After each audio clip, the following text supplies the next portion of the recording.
The Joe Rogan Experience. But yeah, if you suddenly we find that Fravors right, or that there's there's this contact. Oh, well, suddenly, guess what?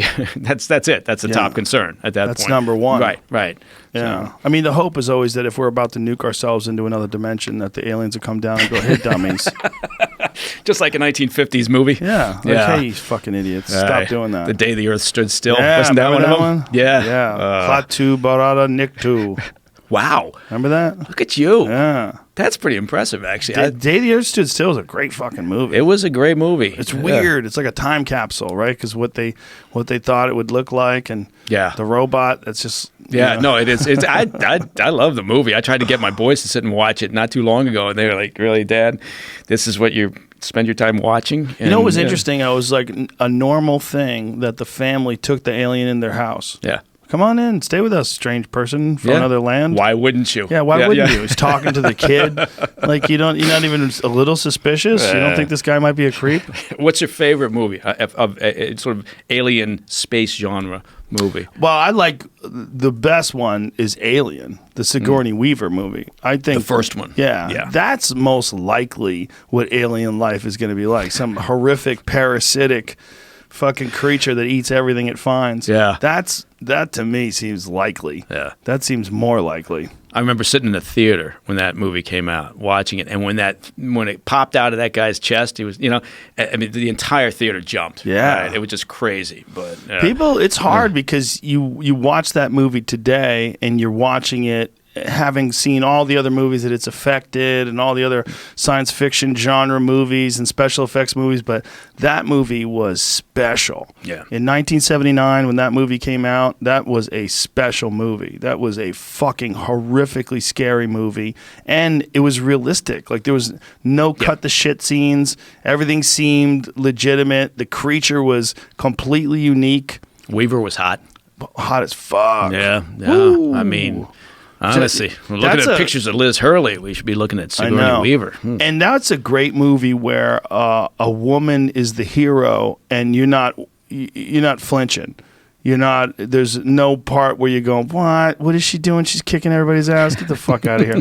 That's a movie where like that's a real hero. Yeah. That's a real hero who rises to the occasion in this horrific situation where this ship has been overtaken by an alien. I think that there's things out there. I don't know if I believe. I want to believe that we've been visited, but I don't know if I believe. I think there's things out there. Yeah, I'm on board with what the second part of that as well. Yeah.